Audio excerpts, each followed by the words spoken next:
Irmãos, nós viemos aqui para estudar a palavra de Deus, sim ou não? E eu queria agradecer e parabenizar a cada um de vocês que veio na igreja. Eu peço até permissão ao pastor Lamarques, como eu também sou pastor, né, e eu preciso dar um recado às ovelhas. A vinda à igreja, ela precisa ser vista como um ato de gratidão e louvor a Deus. E você que está me vendo aí pelo YouTube, pelo Facebook, e se você está em casa e não veio simplesmente porque não quis vir, era bom dar uma refletida na lição da escola sabatina desse trimestre, porque lá fala no livro dos Salmos que um dos atos de gratidão visíveis para com o nosso Deus é o ato de vir à igreja nos dias de culto. Isso me marcou muito, irmãos, sabe? Eu posso ficar em casa e dizer assim: obrigado, Senhor, louvado seja o teu nome pela vida, pela saúde, legal, mas quando você se prepara, né, coloca a sua roupa, pega o seu carro, moto, enfim, a pé, bicicleta, e vem para a igreja, você está demonstrando aos céus e ao inferno de que lado você está nessa grande guerra. Então isso tem ficado no meu coração, eu não queria deixar de falar para vocês que estão aqui parabenizando, que continue assim, venham. E eu estou vendo que desde sexta-feira alguns rostos já são bem familiares, tá certo? Parabéns por isso. E esta obra, não esqueçam, amigos, tem recompensa. Tem recompensa. Vai chegar o momento que a pandemia final vai chegar e as igrejas serão o quê, irmãos? Fechadas, né? E vamos ficar só na recordação daqueles momentos que tínhamos em coletividade. Então louvado seja Deus por isso. Um senhor da igreja era oficial, e ele não queria vir para a igreja no domingo porque estava jogando o seu time predileto. Eu vou falar só um lado do duelo. Ele era do Botafogo. E nesse dia ele veio para a igreja com muita luta, porque o jogo era na hora do culto. Se ajeitou, como ele tinha compromisso de anunciar o hino inicial, ele veio, e pior, com o sono que ele estava, e com o desejo de ficar em casa para assistir o jogo, ele ainda foi convidado para vir compor a plataforma. Eu percebo que agora não tem mais a composição da plataforma aqui, dos componentes da plataforma, né? E ele disse: nossa, rapaz, que coisa, o irmão me convidou para vir à frente, mas eu vou. Irmãos, quando ele anunciou o hino, ele pegou o seu óculos de grau, certo? O pastor começou a pregar, ele colocou o seu óculos de grau, de tal maneira que a luz da lâmpada refletia nas suas lentes, e quem estava aí não via que os seus olhos estavam fechados. Ele pegou a Bíblia, abriu, e ficou nessa posição assim, ó, mas só que o que, irmãos? Dormindo, de olhos fechados, dormindo, agoniado, aborrecido, mas ele escutava os fogos que estavam ao redor da igreja, né? Pá, pá, pá. E aí ele pegou no sono, e é perigoso pegar no sono na igreja, porque tem apelos que é o contrário. E resultado, ele pegou no sono ali, ficou ali, e os fogos ao redor da igreja ficavam mais intensificados, mais barulho. E uma hora o pastor falou assim: irmãos, nós precisamos do fogo do Espírito Santo, e este é o fogo. E o fogaréu tomou conta ao redor da igreja, e ele deu um salto e disse: é Botafogo, é fogo, é gol, é Botafogo, é fogão. E quando ele olha para a igreja estava assustada com ele. É perigoso também, pastor, dormir na igreja. Mas eu diria assim, é melhor até dormir na igreja do que ficar em casa. O que acham vocês, irmãos? Eu me lembro que o papai levava a gente para a igreja todas as noites, quarta, domingo. E o papai, nós éramos em casa 8, quer dizer, só nós já enchíamos um lado da igreja. O papai começava a pregar e ele pregava muito, demorava muito. A pregação dele era longa. E às vezes a gente estava na frente, ele queria visualizar a gente. E a gente queria deitar no banco da igreja, com sono, o menino que brincava todo dia. E o papai ia pregando e falava só assim: olha, então, irmãos, como eu estava dizendo para vocês, e olhava assim para a gente. Hoje já não é mais assim, né, pastor? Mas, irmãos, valeu a pena, sabe? Nós todos estamos firmes, um ou outro que está um pouco rebelde, mas estamos dentro da arca até agora, louvado seja o nome do Senhor. Vamos abrir a Bíblia então, irmãos, nós que estamos aqui para estudar, porque temos hora para começar e hora para terminar. Nós trouxemos um texto final, que está em São João, o capítulo 14, abra sua Bíblia aí, dê uma marcada aí, não é? São João 14, e o versículos 1 a 3. São João 14, versículos 1 a 3. Tinha marcado aqui? Está aqui o texto. Você já achou o texto?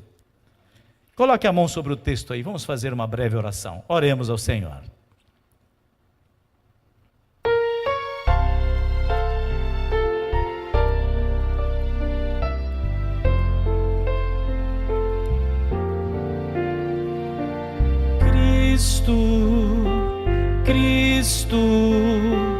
Cristo,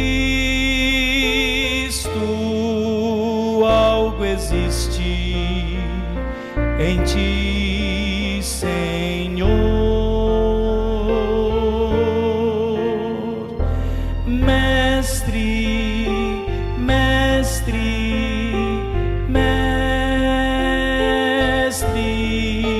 teus ensinos falam de amor. Cristo,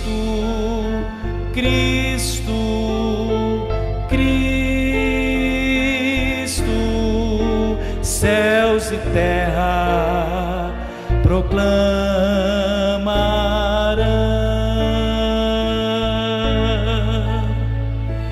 Reis e reinos hão de passar, mas teu nome perdurará.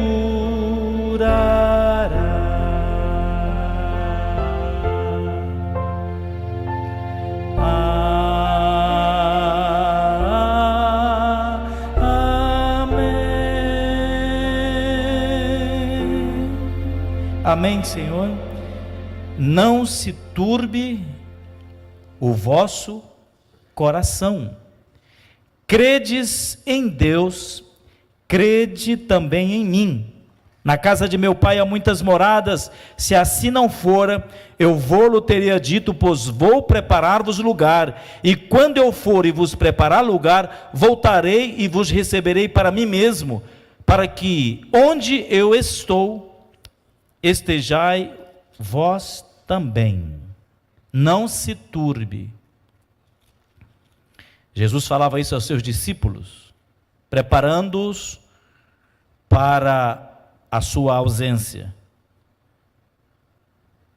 Não fiquem turbados. E Jesus, segundo alguns teólogos, tinha em mente a questão da traição de Judas. Isso poderia causar muitas perturbações para os discípulos. Ele tinha em mente a sua própria partida, porque ia causar perturbação. Ele tinha em mente a negação de Pedro, um dos principais. Então, não fiquem turbados, não fiquem aí angustiados, desesperados, dizia o Salvador. Eu estou indo, é necessário que eu vá. E hoje nós estamos aqui falando sobre a ressurreição de Jesus.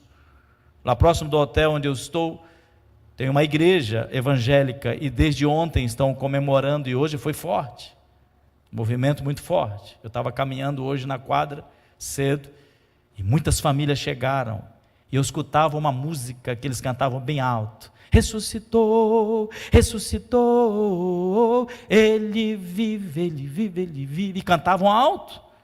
Sim, Jesus ressuscitou, amém? Ele está vivo, como disse o ancião, está à direita de Deus intercedendo por nós, pecadores, amém? Por isso, nós não precisamos estar com o coração turbados, angustiados, preocupados, porque o nosso Deus vive e está conosco hoje, amém? Mas Jesus dizia: eu necessito, eu preciso ir. A pergunta que eu faço aos irmãos do Jardim América é: vocês creem aqui que Jesus realmente ressuscitou? Eu estou fazendo essa pergunta a vocês. Vocês creem que Jesus ressuscitou? Porque vocês sabem que existem muitas especulações, muitas dúvidas com relação à ressurreição de Jesus. Nós estamos aqui dentro desta bolha chamada igreja, E todos estão acreditando que Jesus ressuscitou. Mas existem outras pessoas, inclusive parentes nossos, pessoas que nos escutam aí pela Novo Tempo, que não têm a mesma fé, a mesma crença. Eu li o livro, por exemplo, se você puder jogar, eu pedi para um rapaz colocar só a capa do livro. Olha aí, The Third Jesus, de Deepak Chopra, que é um indiano. Ele tem outra visão sobre Jesus. Ele apresenta aí dizendo que tem um Jesus real, Jesus histórico que nasceu na Palestina, fez um grande movimento, foi um grande mestre. Mas fala também de um Jesus criado pela Igreja Católica, o Jesus místico dos milagres, né, que ressuscitava pessoas, que fazia grandes obras.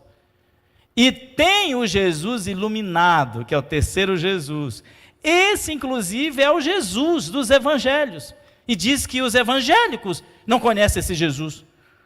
Porque ele diz que este Jesus, que é o terceiro Jesus, que diz para dividir a capa com o outro. Quem de nós está dividindo coisas com o nosso semelhante? Você, por exemplo, tem 2 casas, bem, eu tenho 2, tem um irmão que não tem, eu vou dar essa casa para ele. Vocês já viram aqui no Brasil isso? Quem tem 2 carros e vê o irmão que está sem carro e precisando, e não tem condição de comprar um carro e dar o carro para o outro? Eu já vi na América, nos Estados Unidos já vi. Olha, irmão, tem um carro aqui, eu vou lhe dar, tá bem? Não vou lhe dar, está aqui. Isso eu vi. É possível que aqui já tenha acontecido. Ele diz assim, como é que vocês falam que segue esse Jesus? É esse Jesus iluminado? Sim. Esse Jesus que eu falo. Esse é o Jesus real, que está na Bíblia de vocês e vocês não seguem. Você entende? Outras teorias existem com relação a Jesus e a sua ressurreição. Por exemplo, existem teorias, irmãos, uma teoria é a teoria do desmaio, que Jesus na realidade só desmaiou na cruz e na tumba ele voltou à consciência. Foi levado pelos seus discípulos, curaram as suas feridas, ele ficou novamente equilibrado. Casou-se com quem, irmãos? Me ajudem aí, Hollywood sempre está casando Jesus com alguém famoso. Quem é? Famosa? Quem é essa pessoa? Ela, né? Maria de Madalena. Casou, tiveram filhos e filhas, e morreu velhinho na Palestina. Tem também a teoria do roubo, que o corpo de Jesus realmente foi roubado pelos seus discípulos, e vocês sabem que é uma teoria que já cai por terra, porque tão protegida estava a tumba, sim ou não? Com selo, com soldados. Os soldados fizeram um pacto de morte, se permitisse que alguém levasse. Então já cai por terra, mas tem essa teoria que foi roubado o corpo e até hoje. Foi contada essa história, inclusive os judeus realmente colocaram uma soma de dinheiro na mão dos soldados para que começasse a falar alguma coisa nesse sentido. E ainda tem a teoria da ressurreição espiritual, que na realidade Jesus não ressuscitou realmente, fisicamente, materialmente, mas ressuscitou como, irmãos? Espiritualmente. Cai por terra também, porque nós vemos Jesus por mais de 40 dias aparecendo a tantas pessoas e depois a 500 pessoas, e tem relatos bíblicos que dizem que pessoas tocaram no corpo de Jesus, que Jesus comeu comida depois da sua ressurreição. Mas essa é a visão das pessoas que estão à nossa volta, que compram nas nossas lojas, que estão como pais de nossos alunos nas nossas escolas, que escutam as nossas programações da Novo Tempo, que às vezes vêm para a igreja, pessoas que nós estamos nos associando. E você pergunta assim, você crê em Jesus? A pessoa, eu creio em Jesus. Mas observem os grandões, os magnatas de Manhattan, que leram esse livro, porque é um best-seller. A visão que eles têm de um Jesus que é diferente do Jesus da igreja do Jardim América, mas diz, eu sou cristão. Por isso que eu perguntei aos irmãos aqui nessa noite, vocês creem mesmo que Jesus ressuscitou? Você crê? Você crê? Mas qual é a certeza que você tem que Jesus ressuscitou? Você tem algum texto bíblico que comprova isso, que Jesus ressuscitou? Tem um de 1 Coríntios, em memória 15, 7, né? Que fala que se Jesus não ressuscitou, vã é a nossa fé. Mas fica nisso.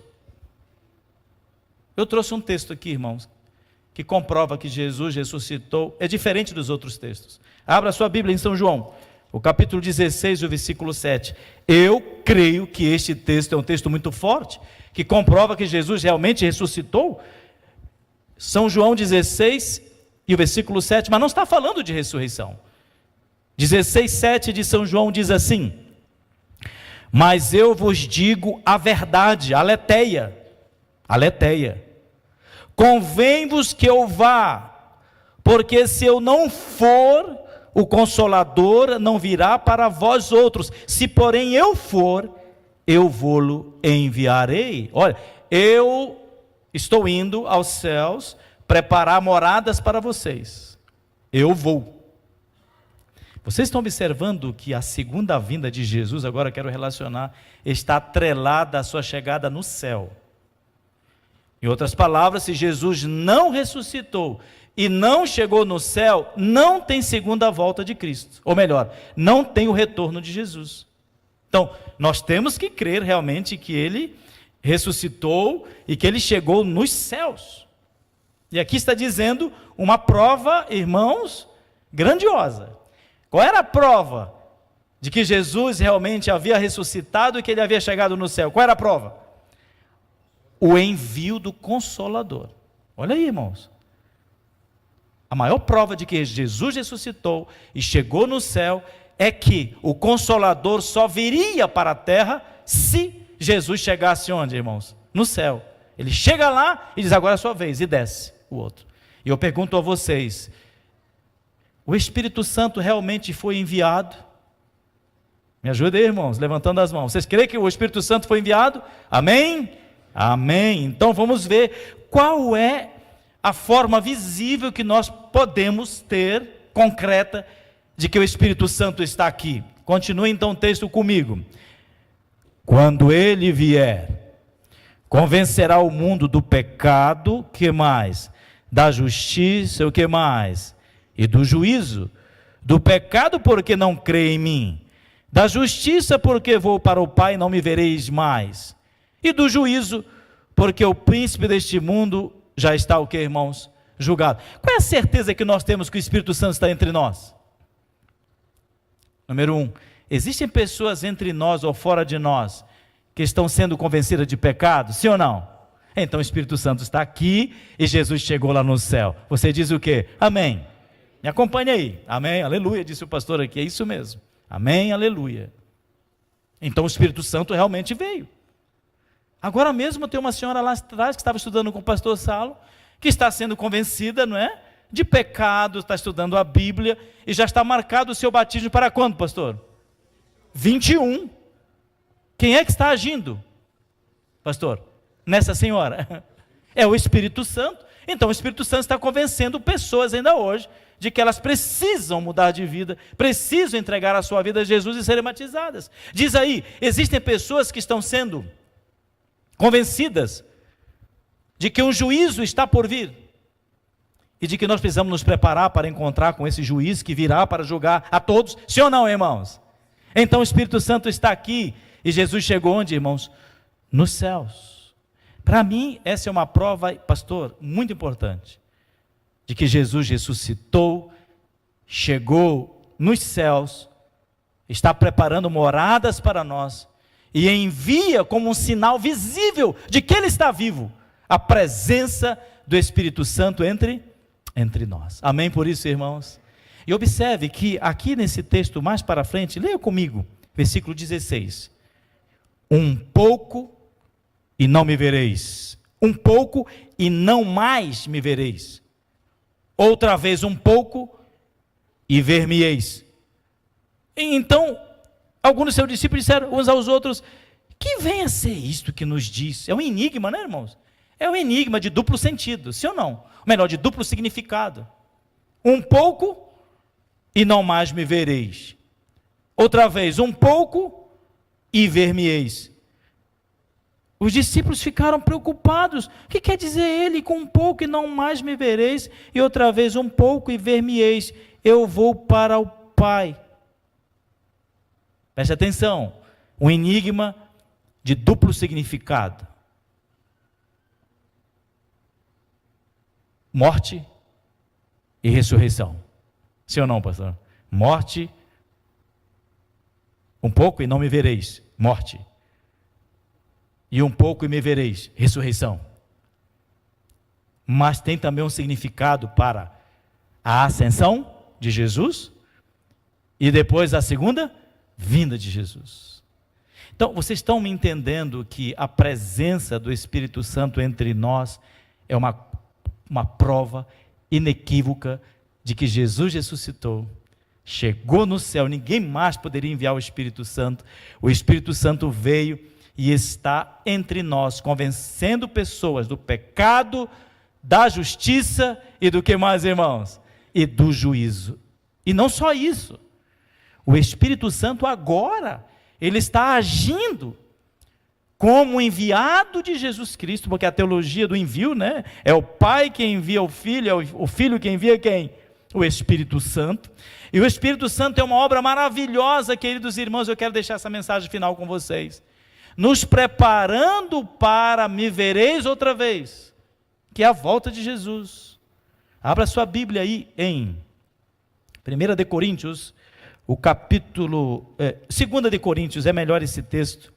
2 de Coríntios, capítulo 5 e versículo 5. Olha o trabalho do Espírito Santo agindo agora, após a ressurreição de Cristo,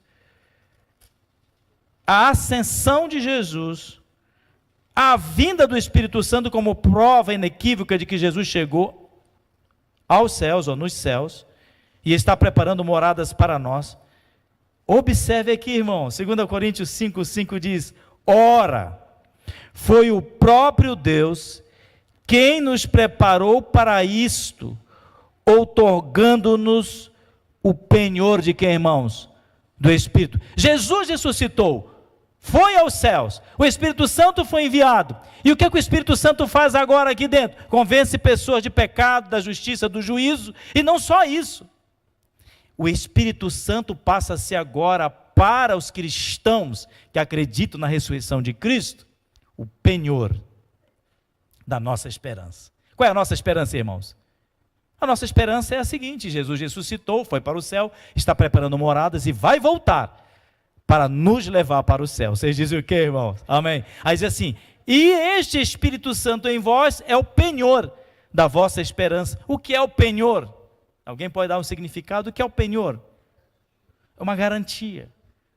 O meu cunhado trabalha no penhor da Caixa Econômica Federal. Já veio para São Paulo, Santa Catarina, Curitiba, fazer cursos. Ele faz avaliação de joias.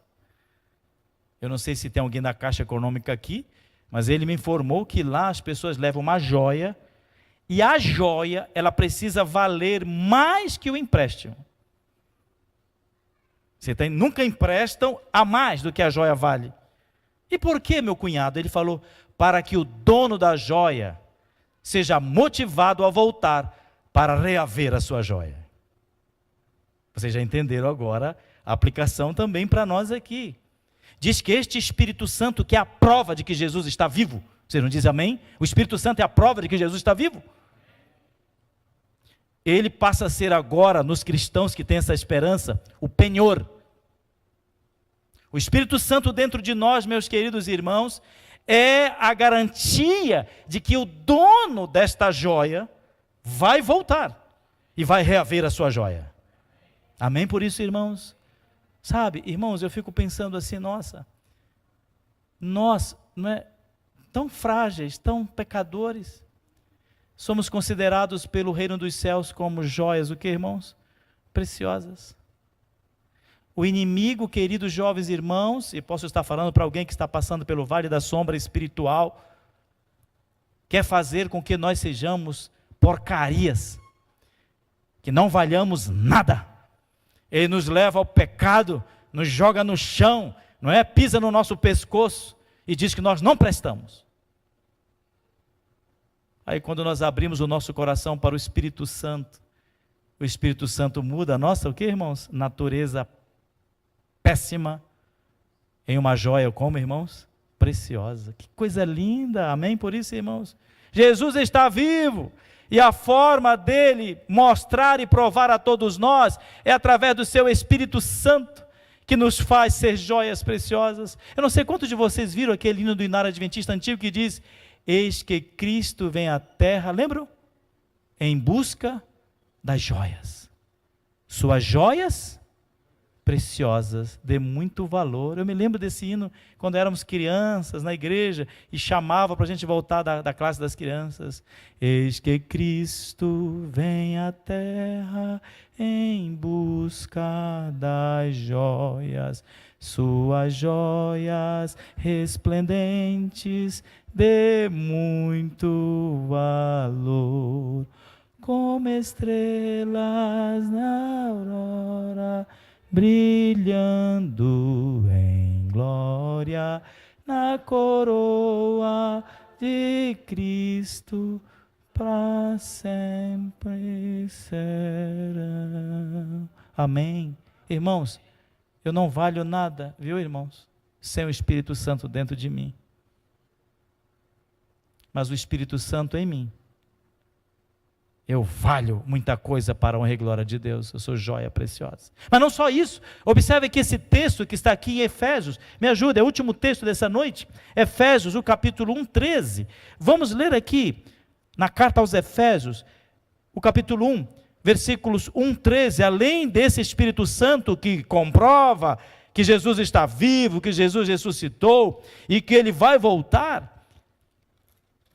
ele confirma aqui em Efésios 1, 13 e 14, dizendo assim: em quem também vós, depois que ouvistes a palavra da verdade, o evangelho da vossa salvação, tendo nele também crido, fostes o que, irmãos? Selados com o Santo Espírito da promessa. Ah, irmãos, olha, o Espírito Santo em nós também passa a ser como, irmãos, o selo. O que é o selo em algo, hein? Qual é o sentido do selo em uma correspondência? Hein? Em uma encomenda. Dá o que a este documento? Não é? Dá a validade, dá autenticidade. Você vai aí nas repartições e diz assim: olha, esse teu diploma está ok, mas precisa do carimbo do diretor, ou então da SEDUC, alguma coisa assim. Aí tem que colocar. O Espírito Santo em nós, que é a prova inequívoca de que Jesus está vivo e vai voltar, é o penhor da nossa esperança. Nós passamos a valer alguma coisa, passamos a ser chamados de joias preciosas, e agora diz que também o Espírito Santo é o selo, é o sinal de autenticidade de que nós pertencemos a Deus. Ninguém disse amém, irmã. É o selo de que nós temos um dono. E o nome deste dono que nos comprou com seu próprio sangue, conforme Atos 20 e 28, é quem? É Jesus Cristo. Quando Ele voltar, viu, amigo? Ele vai olhar assim para toda a multidão que estará, e vai dizer assim: aquele ali é meu, aquela é minha, aquele é meu, aquela ali é minha. Vinde, bendito de meu Pai, e tomai por herança o reino que está preparado desde a fundação do mundo. Amém por isso? O trabalho do Espírito Santo, sabe qual é?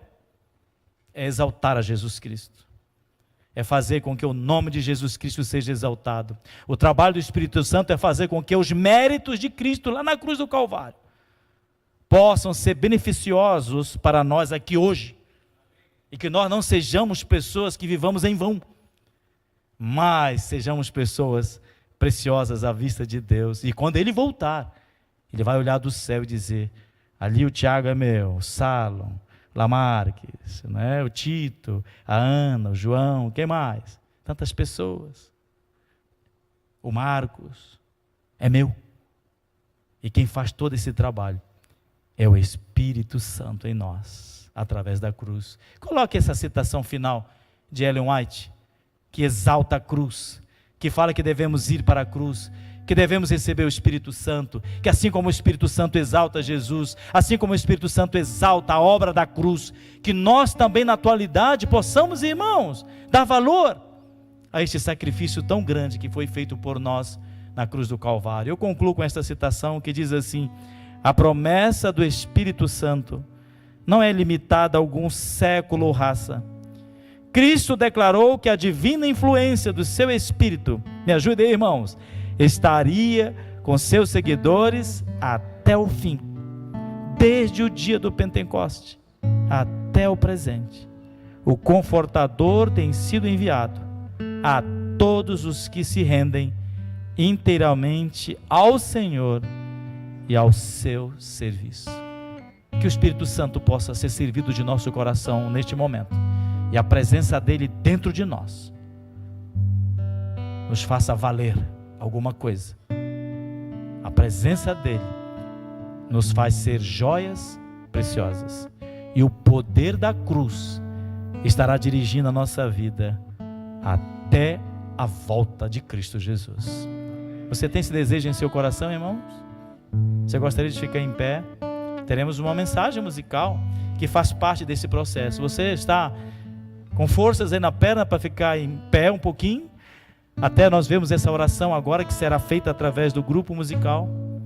A cruz de Cristo, o centro da obra do Espírito Santo em nossa vida.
Vamos orar. Pai, obrigado pelo teu grande sacrifício. O teu Filho Jesus Cristo veio, morreu e, conforme a profecia, ressuscitou. Ninguém mata Jesus. Ele se entregou. E ele mesmo disse: eu dou a minha vida e torno a tomá-la. Ele se auto-ressuscitou. Foi aos céus e envia para nós o Espírito Santo. E o Espírito Santo está agindo aqui no mundo, convencendo pessoas do pecado, da justiça e do juízo, sendo o penhor da esperança para aqueles que acreditam na ressurreição e de que Jesus está vivo, sendo o selo separando as pessoas para o juízo final. Que a mensagem da cruz esteja bem nítida, bem clara na nossa mente, e que sejamos os proclamadores desta mensagem, assim como o apóstolo Paulo, que ao se deparar com Jesus ressuscitado, ele tomou uma decisão de segui-lo até o fim. E Jesus prometeu também de estar conosco até o fim. Tome esta igreja em tuas mãos, pastor Lamarck, sua esposa, seus filhos, e todos nós aqui possamos estar na lista dos que vão ser salvos. E quando Jesus voltar, lá dos altos céus, ele vai olhar e dizer: você é meu, você é minha, você é joia preciosa. Venha para desfrutar das alegrias do teu Senhor. Uma nova semana está diante de nós. Que esta semana seja uma semana de vitória sobre o pecado. Eu te peço em nome do Pai, do Filho e do Espírito Santo. Amém, amém.